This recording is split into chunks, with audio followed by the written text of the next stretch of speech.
الحمد لله وحده والصلاة والسلام على من لا نبي بعدها أما بعد soo dhawaada wajiyada quruxda badan ilaa idin xiiso iska sii wagtiin hadalkaas soo wata iska sii wagtiin allah ha idin barakeeyo qalbi idin jecel baa idinla hadlaya xilligay idin tahay oo nuuri soo dhawaada koobkiina shaaha soo ilaawina ilaahay dartii baa idin jecelahay waxaanu maanta dhexda baalanaynaa qisooyin xasaasi ah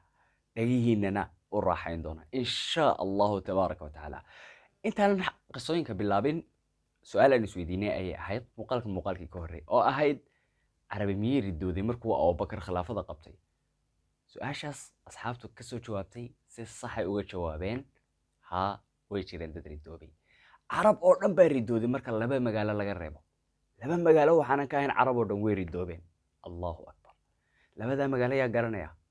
insha allah kommentiyada kusoo qora ma gaadhno kommentiyada kama gaadhno anaa idiin sheegaya maka iyo madiina weeyaan sidaynan yani u badbaadeen labadaa magaalana anaa idinka sheekeyn doona carab oo dhan way ridoobeen waxay dhaheen maxamed baan zake siin jirnay oo zake naga qaadi jiray oo saano ah isagii ma dhintay haa abubakar anaga zake nagama qaadayo diinta baan uga baxayna haddaan rabno diintii bayba ka baxeenba yani way ridoobeen culimmadu waxay dhahaan laga soo wariyaa laba nin bay diintu ku istaagtay iyadoo xaaladdu ay xasaasi maraysa laba nin bay diintu ku badbaaday ilaahay idinkiisa labadaa nin mid waa abubakar oo waqtigii riddada isaga ayaa carab kusoo celiyey diinta idanka ilaahay ninka kalena waxa weeyaan ninka la yidhaahdo sheekh alislaam axmed ibnu xambal markay dhacday fidnadii makhluuqa qur'aanku waa makhluuq bay dhaheen soomaa markaasaa uu ka soo horjeesa u dhahay may waa kalaamullah qisadaasina way dheer tahay insha allahu tabaaraka watacaala haddii laga maarmi waayo qisada axmed ibnu xambal iyadana mar baan soo gelin doonaa labadaa nin raganimadoodii diinta ayay ku caawiyeen raganimadaadi maxaad ku caawisay dumarnimadaadi maxaad ku caawisay fanaan inaad hool u buuxiso maalaa yacni game inaad ciyaarto playstation xan shukaansi maalaa waxaan waxba kuu tarayn addunya aakhiro raganimada bal maalinta qiyaamaha haddii lagu soo istaajiyo ilaahay ku dhaho raganimadaadii iyo awooddaadii iyo caqligaagii iyo xooggaagii maxaad gelisay maxaad u isticmaashay inaad raab alifto maxaad u isticmaashay inaad hees alifto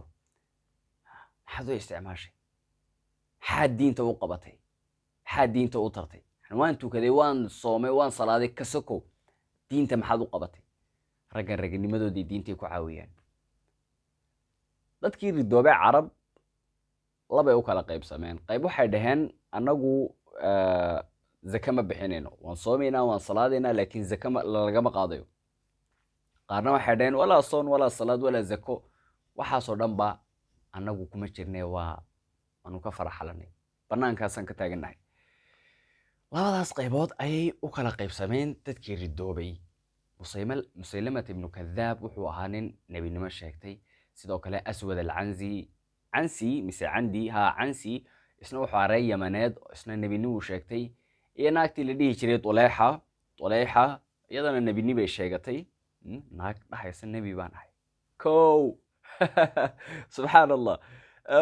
yani taas igama aha inaan dumarka aniga liidayo igama aha laakiinse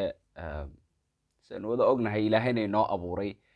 ragga ayuu ilaahay qaadada saaray qiyaadnimada ama yani alrijaalu qawaamuuna cala annisaa dad badan oo si qalada aayadaa u fasira ayaa jiro rag iyo dumarka isku diraya oo dhahaya rag iyo dumarku way siman yihiin ilaahay hortiisa haa waa la siman yahay laakiin maamulka ragga ayuu ilaahay subxaana watacaala u dhiibay sababtoo ah dumarka caadifada ayaa ku badan sidaa awgeed maamulka ilaahay wuxuu u doortay ayaan anaguna u dooranaynaa igama aha inaan dumarka liidaya laakiinse dadkaasi waxay sheegteen saddexda ahi nebinimo ciidan waxaa jiray nebigu sal allahu alay wasalam uu diyaariyey ciidankaas nebigu sal allahu alay wasalam uu diyaariyey wuxuu qaa'id uga dhigay ninka la yidhaahdo usaamata ibnu zayd ibnu xaaritha ayuu uga dhigay qaa'id usaama imse jir buu ahaa usaama wuxuu ahaa baa la soo wariyaa waa la isku khilaafsan yahay mar waxaa la dhahaa 16 buu ahaa marna waxaa la dhahaa 18 buu ahaa 18 jir ama 16 jir ciidanka uu hogaaminayay yaa ka mid a ma garanaysaa cumar bin khataab ayaa ka mid a ciidanka uu hogaaminayo cumar baa ka mid a halkay u socdaan shaam bay u socdaan quds bay soo xoreyn rabaan ciidankaas ayaa nebigu diyaariyey iyagoona weli bixin laakiin diyaar ah ayaa nebiga sal alla alay wasalam xanuunsaday, kadib way hakadeen, kadibna nebigu uu dhintay, kadibna yani hakadkaas ayaa soo galay. markii dadku ay kala ridoobeen, cumar ayaa loo imaaday oo ay ku dhaheen ciidankii, yani cumar uu ka mid ahaa ciidanka baxay. cumar bay ku dhaheen ciidankii, yaa cumar ha abubakar u tag, waxaad ku dhahdaa niyow wakaa dadkii ridoobeen, madiinana inaan keligaa kaaga tagna ma rabno, ciidanka baaji oo ha joogaan oo adiga halkan ha kaala dagaalgalaan oo adiga halkan ha ku ilaaliyaan oo magaalada madiina ha ilaaliyaan. usaama u yimaaday dee cumar oo saa ku dhahaya iyo ciidankiisii. usaamana saan soo sheegnay waa qaa'idka ciidanka hogaaminaya, waaba hogaanka dhan ee ciidanka hogaaminaya, waana 16 jir. 16 jirkeenna maanta muxuu sameeyaa? playstation buu ciyaaraa, game buu ciyaaraa, filim buu daawadaa, fanaan buu jecel yahay uu taageeraa, ina yaro kubadlaagayuu taageeraa. hallo ha soo dhex, wallaahi waa istagaalaynaa. ka raali ahaada, tuqsi baa soo dhex galay. aroortii markaan guriga leedhinayo wuu soo gelayaa, roob baa bada'aya, muu iska dhammaada. hadda ilaahay hayna asturo, hanayna ammaansado. usaama 16 sano ayuu jiraa, qaa'idna wuxuu u yahay ciidan uu cumar hogaaminayo, oo cumar ka mid yahay, qaa'id u yahay, uu hogaamiye u yahay. 16 jirkeenna maanta waa la mashquuliyey. waxaa laga mashquuliyey inuu ilaahay iyo diintiisa waqtigiisa geliyo. waxaa laga mashquuliyey inuu qur'aankii magaranaysaa barta diinta. waxaa lagu mashquuliyey waxyaaba aanan waxba u taraynin. waxaana la rabaa in uunan ummadda muslimiinta halyey ka dhalanin. lama rabo halyey, lama rabo, laakiinse allah uu rabaa. allah wuxuu rabaa inaad halyey noqoto, inaad diintan u guulayso, inaad kacdo, inaad istaagto. ummad baa ku sugaysa, ummad dhan baa ku sugaysa. halow adigani daawanaya, dhalinyarada, ummad baa ku sugaysa, ummadda dhan ayaa ku sugaysa. ha ka mashquulin, yaan lagaa mashquulinin, inaad ummadda wax tarto. waxaad wax ku tari karayso, hadal wanaagsan, inaad caawiso, inaad wax si kastood ummadda u badbaadin karayso, falowgeeda gal. wax kasta oo aad awoodana waxba ha ka hagranin. 16 jir baa halkan cumar radiallahu can ciidan uu ka mid yahay hogaaminaya. dhalinyaradana fariintaas iyo baaqaas ayaan u dirayaa. abubakar waxaa lagu dhahay ciidanka haki, usaamana yani waa nin yare cazil bedel, oo yani qaa'id kala samee. abubakar wuxuu dhahay wallaahi ma joojinayo ciidan uu nebigu sal ly slam diyaariyey, wallaahi ma joojinayo. abubakar wuxuu adeecayaa nebiga sal alla alay wasalam. nebiguba ma dhahay waan adeeca, samicna wa atacna. misaa la arkaa maanta qof lagu leeyahay nebigu saasuu yidhi oo dhahaya sheekh hebel baa saa yidhi. war nebigaa saa yidhi baa lagu leeyahay, sheekh hebelkanaad hoos wadaa muxuu yahay nebiga sal alla alay wasalam. allah saasuu yidhi, may sheekhaasaa saa yidhi. allah saasuu yidhi baa lagu leeyahay, sheekhani waxaad ka hadlaysaa xaguu jooga. yani abubakar radia allahu can, allah iyo rasuulkiisa no ma jecli inaan dilo xayawaanka, laakiin abubakar radia allahu can, allah iyo rasuulkiisa amarkooda inuu amar kale soo dul saaro ma rabo. ma rabo. sir baana ku duugan abubakar iyo cumar iyo dadkan oo dhan aynan ogeyn. sirtana way noo soo socotaa, inala jooga. cumar baa u yimaaday abubakar markuu saa ku dhahay ciidanka baaji oo yani qaa'idkana bedel. abubakar wuxuu dhahay wax kale iila yimaada, wax kale iska dhaafay. haddii yani waxay dhaheen waxaan u cabsanaynaa magaalada madiine inay ciidamadu iska soo galaan, magaranaysaa carabi ay soo weerartaan ka cabsanaynaaye dee wax same. wuxuu dhahay abubakar wuxuu dhahay haddii raqdayada waraabuhu iyo magaranaysaa ay cunayaan shimbiruhu, annaguna magaranaysaa aan halkaa meydnahoo nala wada wado. amarkii nebigu dhiibay sal alla alay wasalam ee ahaa ciidankaasi inuu buxo shaam weeraro, uu falastiin soo xoreeyo, amarkii ahaa ma baajinayo. allahu akbar. su-aalan ku weydiiyo, marka lagu dhaho waxaas waa xaaraan, ma ka fogaataa? marka lagu dhaho waxaas nebiga ayaa yidhi, ma u ordaayo ma ku dhaqantaa? marka lagu yidhaha xijaabka xidha gabadhay isku hagoogtaa hadalka nebiga hadal miyaad ka daba keentaa maadan maqal allah subxaanahu watacaala inuu dhahay wa atiicu allaha wa atiicu rasuul allah iyo rasuulkiisaba adeeca imise jeer bay qur'aanka ku jirtaa aayaddaasi ka badan 30 jeer ayuu alle qur'aanka ku leeyahay wa atiicu allaha wa atiicu rasuul allah iyo rasuulkiisa adeeca dadka qaar diinta waxay u isticmaalaan sida iyagu rabaan wuxuu ku leeyahay surwaalka waan gaabinayaa sunnada laakiin garhka waan xiirayaa waxay ku leedahay salaada waan tukanayaa waa waajib laakiin xijaabka ma xidhanayo diintu ma aha sidaad adigu doonayso diintu ma aha sidaad adigu rabto sidaad adigu rabto ma aha diintu waa siduu allah iyo rasuulkiisu rabaan diintan diin kala dhiman ma aha waa diin buuxda ama sideeda u qaado yaa ayuha aladiina aamanuu idkhuluu fi silmi kaafah si dhammaystiran inaad u gashaa la rabaa sida yahuudda oo kale nu'minu bibacdin wanakfuru bibacd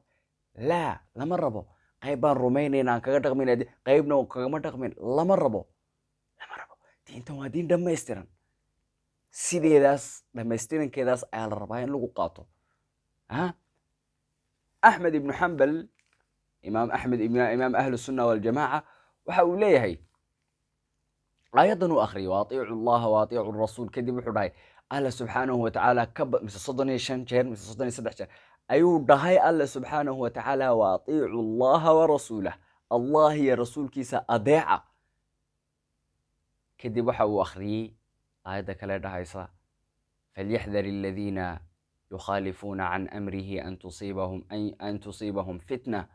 aw yusiibahum cadaabun aliim ha iska jireen kuwa amarka nebiga khilaafaya inay ku dhacdo musiibo aw cadaabun aliim ama cadaab daran inaad khilaafto nebiga sal alla alay wasalam amarkiisa waa musiibo waa cadaab waa shallaytoon waa qoomamo waa murugo waa guuldaro iska jir inaad nebiga sal alla alay wasalam waxaasuu dhahay inta lagu dhaho aad khilaafto samicnaa wa atacnaa baa lagaa rabaa waan maqalnay walaa takunuu kaladiina qaaluu samicnaa wahum laa yasmacuun hadhnaqanin sida kuwii dhahay waan maqalnay iyagoonan maqlin yacni waan maqalnay bay dhaheen laakiin kumaynan dhaqmin amarkii maynan qaadanin dhegtaasay ka maqleen ta kalena way ka saareen lama rabo yahuud alle wuu ku ceebeeyey arrinkaas markuu dhahay alleh subxaanahu watacaala qaaluu samicnaa wacasaynaa waxay dhaheen samicnaa waan maqalnay waan adeecnay laakiinse way casiyeen wacasaynaa afka kamaynan dhihin laakiin camalkooda yidhi wacasaynaa afkooda wuxuu yidhi samicnaa wa atacnaa laakiin camalkoodii ayaa noqday wacasaynaa allahu akbar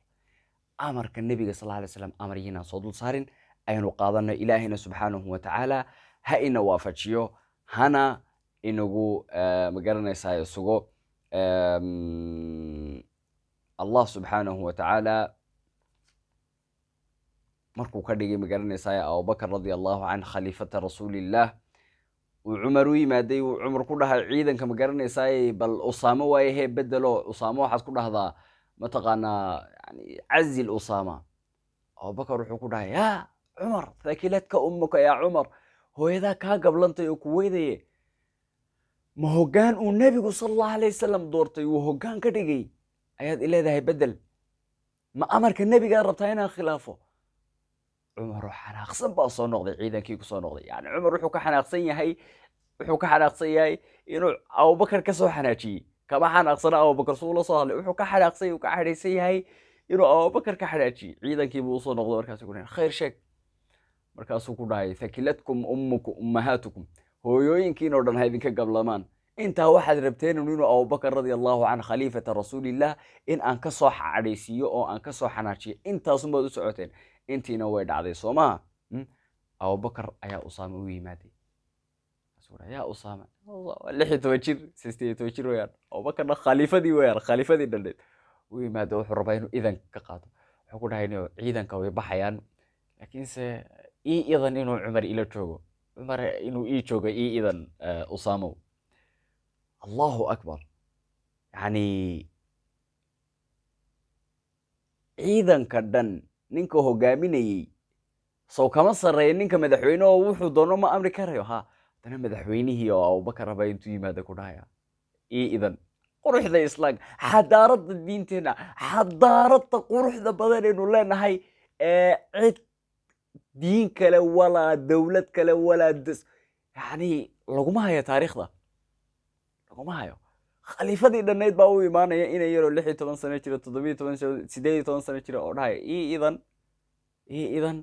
inuu cumar ila hadlo ii joogo usaama uu u idmay wuxuuna ku dhahay cumarow u joog la joog abubakar radiallahu can adiguna abubakarow buu ku dhahay usaama adiguna abubakarow u dhawaaq ciidanko ha igu yimaadaan meesha la yidhaahdo juruf meeshaas waa meel yaroo madiine ka tirsanayd iminka magaalada madiine way gashay saan rajaynayo juruf ha igu yimaadaan halkaasaanan ciidanka ka amba bixinaya hadda cajaa'ib baa haddaba dhacaysa cajaa'ib baa hadda dhacaysa ciidankii waa la diyaariyo marka ciidankii halaabahoodii waxoodoo dhan xidheenayay wadada qaniineen magaalo kasta yani carab oo dhan way ridoobeen soomaa waxay rabaan hadday doonaan inay soo weeraraan abubakar magaalo kasta oo ay lugta dhigaanba ama ay sii maraan dadku saasay u eegaan waa ciidankii muslimiinta abubakar baa soo diray oo waxaasoo ciidanoo saa u raran haddii uu soo diray waxaa hubaalay inuu ciidan badan ku haysto magaalada madiina ay la joogaan isaga cabsi baa gashay eeg marka aad allah iyo rasuulkiisa inaad amarkooda qaadato aad ku istaagto amarkaa aad qaadatay bay guushu ku dhex jirtaa xitaa adigu haddaadan u arkayn inay guul tahay guushu taasay ku dhex jirtaa abubakar wax ciidanoo madiine la joogaa ma jiro isaga iyo cumar unbaa joogay iyo qaar muslimiina bas ayaa jooga laakiin ciidankan muslimiinta ee baxay waxay kalifeen in ay carab intii ay lugta sii mariyeen oo dhan ilaa ay falastiin ka gaadhayeen ay argagaxaan ay ka cabsadaan inay abubakar iyo magaranaysa ay madiine soo weeraraan ay ka cabsadaan ciidankay arkeen markaas wallahi waa ciidankii muslimiinta waxaasoo ciidan oo abubakar soo diray inta uu madiine hadduuba intaasoo ciidana soo diray inta uu madiine ku haysta ayaa ka badan cabsi ayaa gelaysay maxay ku timaaday aayad baan idiin sheegayaaye xafida meelna ku qorta alla subxaana watacaala wuxuu leeyahy faaladiina aamanuu bihi kuwa nabiga rumeeyey wacazaruuh ee guuleeyey awooddooda magaranaysaa ee ku kaalmeeyey wanasaruuh ee nusreeyey u gargaaray waattabacuu nuura aladii unzila macah nuurkaa lagu soo dejiyey yani amarkiisa qaatay oo yani raacay ulaa'ika hum lmuflixuun kuwaas way guulaysteen qofoo alle yani haddii aad allah iyo rasuulkiisa u istaagto inaad guulayso ood garab istaagto iyo diinta wallaahi waad guulaysanaysaa qofka kula dagaalamayaana waa inuu ogaadaa inuu la dagaalamayo qof alle u ballan qaaday guul lagana guulaysan doono